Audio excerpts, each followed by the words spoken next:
Halo teman-teman santuiners, udah tahu kan ini suaranya siapa? Ya betul, saya Mbak Wati, DRA, di rumah Anda. Gimana kabarnya nih? Masih pakai wifi tetangga tanpa izin nggak? Sama dong, Caipul juga pakai wifi-nya Mbak Wati nih, nggak izin pula. Caipul. Teman-teman santuiners pasti pada mikir kan, kemana lagi nih Caipul? Tenang, Caipul nggak di kamar mandi. Caipul lagi mancing, tapi bukan mancing keributan ya. Jadi alat recordingnya dipakai Mbak Wati deh. Kali ini, Pantai Film akan menceritakan alur cerita film favoritnya Mbak Wati, yaitu Lamborghini The Man Behind the Legend, yang dirilis pada tahun 2022. So, tanpa berlama-lama lagi, langsung kita putar alur cerita filmnya. Intro. Tetetet, tetet pret, tetebret, tetetet, tetetet.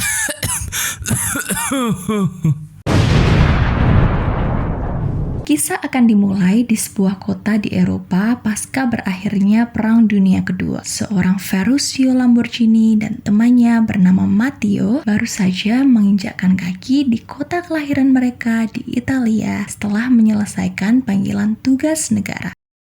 Tak langsung kembali ke rumah orang tuanya, Ferruccio langsung menuju kepada kekasih hatinya yang bernama Clayla dan melamarnya. Kemudian mereka pulang untuk bertemu keluarga Lamborghini. So sweet banget ya Mas Lamborghini ini. Sang ayah sangat senang akad kepulangan anak sulungnya, sehingga mereka mengadakan pesta kecil-kecilan di rumah keluarga petani yang sederhana tersebut.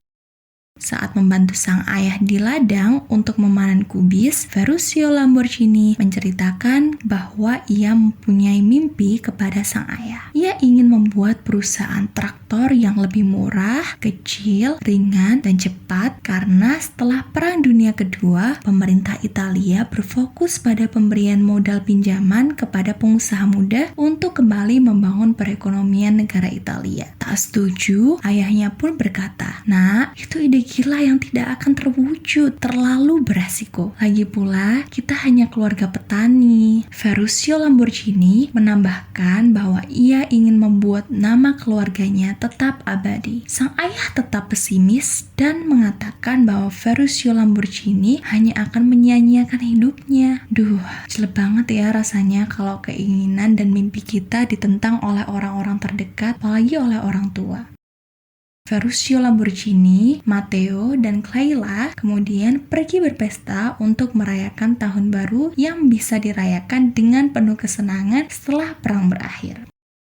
Pagi harinya, Ferruccio Lamborghini dan Matteo dengan mobil custom yang mereka modif mengikuti perlombaan mobil di kota mereka. Di sana terlihat Bapak Enzo Ferrari yang merupakan pakdenya Mbak Wati menjadi pembawa bendera. Saat itu, nama Ferrari sudah cukup besar dan dikenal secara luas oleh masyarakat Italia. Ya, karena mobilnya dengan suku cadang dan mesin yang ala kadarnya, mobil mereka pun tak mampu mengejar Ferrari dan Mercedes yang ada di depannya. Dan kemudian mereka nyungsep ke sawah. Kok iya saknone Thomas, mas? Setelah kegagalan itu, Ferruccio Lamborghini merasa gagal dan hancur hidupnya. Namun Clayla yang saat itu sudah menjadi istrinya mengingatkan pada Ferruccio Lamborghini untuk selalu percaya kepada mimpi-mimpinya. Ia tidak gagal, hanya saja masih belum menemukan jalan. Sang istri sangat percaya kepadanya. Pulangnya di rumah orang tuanya, Ferruccio Lamborghini berniat untuk meminjam uang kepada sang ayah. Namun, karena tidak punya uang banyak yang dibutuhkan oleh Ferruccio Lamborghini, sang ayah pun memberikan sertifikat tanah untuk digadaikan ke bank. Saat mengetahui itu, Clayla sangat tidak setuju karena tanah itu juga milik adik-adik Lamborghini yang bekerja di sawah tersebut. Sehingga ia menyuruh sang suami untuk mengembalikannya. Namun Ferruccio Lamborghini tetap pada keputusannya untuk menggadaikan tanah tersebut. Ia kemudian berdiskusi dengan Matteo untuk membuat desain traktor yang ringan, berukuran lebih kecil, dan lebih murah sehingga mudah dijual ke masyarakat yang ekonominya masih dalam perbaikan pasca perang. Bersama Matteo dan garasinya, ia kemudian memulai untuk mengerjakan traktor mereka dari hasil membeli di sebuah bisnis pelelangan barang-barang rongsokan. Saat sedang ngopi cappuccino Italiano, Matteo melihat gadis cantik bernama Anita dan tampak tertarik kepadanya. Vercio Lamborghini berusaha mengenalkan sahabatnya tersebut, namun karena terlalu nerd, Matteo hanya bisa membisu melihat kecantikan Mbak Anita. Aduh, sayang banget sih, gimana sih si Matteo ini? Kalau suka ya langsung gercep dong, langsung ambil sikat gitu. Tapi ya personalitas orang beda-beda ya, ya udahlah. Kita lanjut aja ya. Siang dan malam, hari demi hari, Ferruccio Lamborghini dan Matteo terus menyempurnakan traktor mereka dan selalu yakin akan menjadi bisnis yang sukses. Teman-teman Santuiners, ada kabar bahagia nih. Ternyata Cleila hamil dan hal itu membuat Ferruccio Lamborghini semakin semangat bekerja dalam membangun bisnisnya. Setelah mencetak plat logo Lamborghini pertamanya, ia dikagetkan oleh sebuah kabar bahwa istrinya mengalami perdarahan dan kini sudah berada di rumah sakit untuk melahirkan bayinya. Ferruccio Lamborghini lalu berlari sekuat tenaga ke rumah sakit, namun sayangnya karena perdarahan yang dialami Cleila harus berpulang ke sisi Tuhan. Sang bayi selamat dan diberi nama Tonino. Sedih banget ini scene-nya. Mbak Wati sampai pengen nangis. Kan seharusnya ibu hamil dan ibu melahirkan itu nggak pantas untuk direnggut nyawanya. Mereka memberikan nyawa dan mempertaruhkan nyawanya untuk anaknya, untuk bayinya. Seharusnya melahirkan merupakan sebuah berita yang menggembirakan. Tapi di zaman tersebut kayaknya ilmu kedokteran juga masih belum seberkembang sekarang ini. Jadi ya kita lanjut aja. Ferruccio Lamborghini yang menjadi seorang bapak dan tidak ingin anaknya menjadi generasi sandwich pun mengajak temannya Fitz, sang bankir, untuk berinvestasi pada perusahaan traktor Lamborghini dengan produksi awal 1000 buah traktor. Dan Fitz pun bersedia. Yeay! Ferruccio dan Matteo pun merayakan keberhasilan mereka dengan makan malam mewah di sebuah restoran. Saat itu, Ferruccio Lamborghini masih sangat terpukul dengan kepergian istrinya, sehingga ia meminta izin kepada Matteo untuk menyendiri. Anita pun kemudian menghampiri Ferruccio Lamborghini yang sedang galau di pojokan. Dan tanpa sengaja, Matteo melihat hal tersebut. Ferruccio Lamborghini mengatakan bahwa anaknya membutuhkan seorang ibu. Matteo dan Ferruccio Lamborghini pun sempat berselisih, namun ia setuju untuk Ferruccio Lamborghini bersama Anita asal ia mendapatkan 25% saham dari perusahaan Lamborghini. Scene berpindah tahun 1963 di mana Lamborghini sudah menjadi perusahaan traktor yang cukup besar di Italia dan Ferruccio pun telah menikah dengan Anita serta mempunyai mobil Ferrari yang sangat banyak. Anita menyuruh Ferruccio Lamborghini untuk mengajak Tonino anaknya untuk berjalan-jalan karena Ferruccio Lamborghini selalu sibuk dengan perusahaannya. Bapak anak ini kemudian jalan-jalan dengan mobil Ferrari, namun koplingnya rusak. Ya, namanya anak sultan. Ferruccio Lamborghini pun menghadiahkan sebuah kapal kecil untuk anaknya yang gagal dalam ujian dan mengatakan bahwa nilai bukan segalanya. Aduh, ini mah nggak relate banget ya. Kalau teman-teman Santuiners dulu waktu sekolah, kalau misalkan nilainya jelek, dapat apa? Dapat caci maki, dapat marah, dapat pukul, atau dapat hukuman? Ya, berarti tandanya kita nanti kalau jadi orang tua gak boleh mengulangi kesalahan yang sama ya. Saat memperbaiki kopling mobilnya, datanglah seonggok pemuda dari Australia yang bernama Bon. Dia ingin melamar sebagai engineer. Tertarik dengan kepribadiannya yang lugas, Ferruccio Lamborghini pun mengajak Bon untuk menemui Enzo Ferrari. Sesampainya di kediaman Enzo Ferrari, Ferruccio Lamborghini mengatakan bahwa semua mobil Ferrarinya mempunyai masalah yang sama, yaitu pada sistem koplingnya. Dan ia pun menawarkan kerjasama dengan Ferrari untuk memproduksi mobil terbaik di dunia. Namun dengan sombongnya, Enzo Ferrari pun menolak karena Ferruccio Lamborghini tidak pernah kuliah teknik mesin dan hanya seorang petani pembuat traktor. Aduh, salah banget ini si Enzo Ferrari merendahkan si Ferruccio Lamborghini. Walaupun dia nggak kuliah teknik mesin, FYI ya, si Ferruccio Lamborghini ini mendapatkan ilmu tentang permesinan ketika dia sedang mengikuti Perang Dunia Kedua sebagai veteran. Di sana dia mendapatkan pelatihan bagaimana cara membuat mesin-mesin untuk kendaraan perang. Dia nggak diragukan lagi sih sebenarnya kemampuan Ferruccio Lamborghini. Ya udahlah, biarin orang sombong nanti menelan kesombongannya sendiri.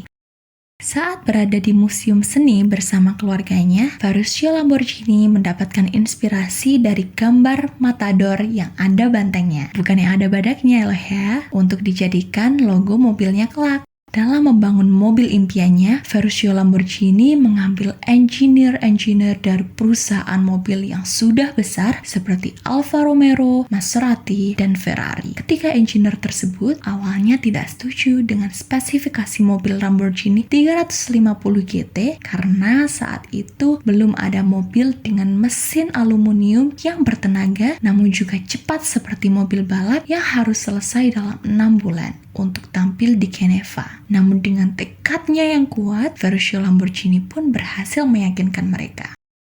Malam harinya, ia bertengkar hebat dengan Anita karena membuat mobil mewah di saat ekonomi yang sedang tumbuh bukanlah hal yang baik. Karena orang akan cenderung membeli traktor untuk bekerja dibandingkan mobil mewah, apalagi harga bensin saat itu sedang tinggi. Namun, Lamborghini tetap kekeh pada pendiriannya untuk mewujudkan mimpinya dan harus tetap mempertahankan perusahaan Lamborghini. Anita pun kemudian memberitahu Ferruccio Lamborghini bahwa ia telah memecat sekretaris pribadi suaminya karena telah tidur semalam bersama. Aduh, gimana sih Ferruccio Lamborghini? Udah dikasih istri spek Anita loh, seorang perempuan cantik, pintar, yang mau mengurus anaknya dengan sepenuh hati, tapi masih aja diselingkuhin. Keesokan harinya, 3 bulan menjelang pameran di Geneva, Ferruccio Lamborghini dan para engineer berdiskusi tentang desain dan permesinan yang akan digunakan pada mobil Lamborghini versi pertama. Ia selalu membuat engineer pusing 8 keliling. Udah nggak 7 keliling lagi, tapi 8 keliling atas ide yang di luar nurul dan revolusioner untuk sebuah mobil. Di suatu malam, saat sedang ngopi dengan santuy, Ferruccio Lamborghini menggambar banteng untuk logo mobilnya dan segera mencetaknya kepada seorang desainer. Tak peduli Natal, Ferruccio Lamborghini malah mengadakan wawancara dengan TV Amerika tentang mobil baru yang ia namakan dengan Lamborghini Miura yang akan tampil di pameran Geneva. Pada akhirnya, setelah proses yang panjang dan dipenuhi oleh begadang, mobil pertamanya selesai dan siap untuk tampil di Geneva. Pada sebuah pesta yang mewah, Ferruccio Lamborghini pergok istrinya sedang dekat dengan wanita cantik lain. Anita sangat kecewa dengan hal tersebut dan langsung meminta cerai serta membawa anaknya yaitu Tonino untuk pergi bersama Anita.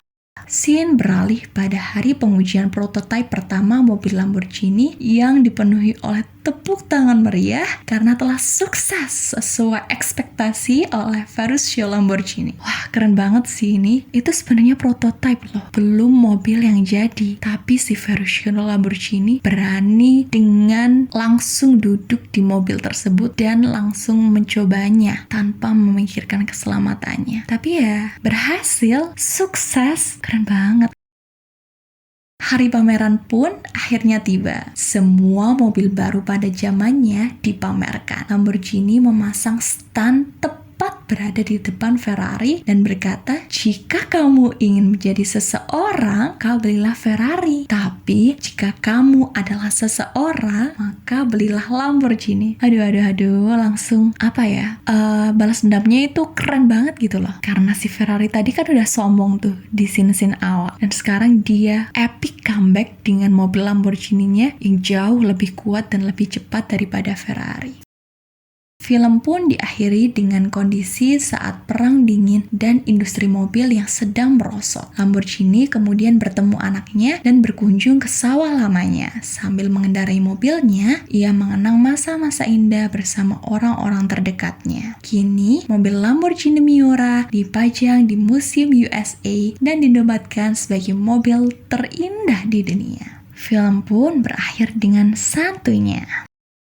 Teman santuiners, apa nih yang bisa kita ambil dari film ini? Menurut Mbak Wati ya, seringkali pembuli pertama itu adalah keluarga kita sendiri. Mereka hanya percaya apa yang mereka lihat, sedangkan mimpi kita hanya kita yang bisa melihatnya sampai kita benar-benar mewujudkannya. Jadi, apapun yang terjadi, percayalah bahwa kita mampu mewujudkannya sambil terus berusaha. Kalau belum terwujud, ya kita nggak bisa nyalahin takdir. Berarti kita aja yang kurang usahanya. Semangat ya! Mbak Wati paham betul kalau jadi perintis itu susah banget dan banyak rintangannya. Tapi Mbak Wati yakin kalau teman-teman santuiners pasti bisa. Jangan nyerah ya, karena si Ferruccio Lamborghini pun bisa menutup telinga dan tetap berjalan pada mimpinya hingga ia bisa mewujudkan keinginannya untuk membuat nama keluarganya terus dikenal hingga kini dan nanti. BTW, Cak Ipul mancingnya kira-kira dapat ikan apa ya? Awas aja nih kalau Mbak Wati nggak dibagi. Mbak Wati aja yang mancing. Iya, mancing keributan. Hehehe. Bercanda. Teman-teman santuiners, gitu aja ya untuk film kali ini. Kalau ada request film motivasi-motivasi yang lain, bisa tulis di kolom komentar ya. Mbak Wati pamit, undur. Bye-bye.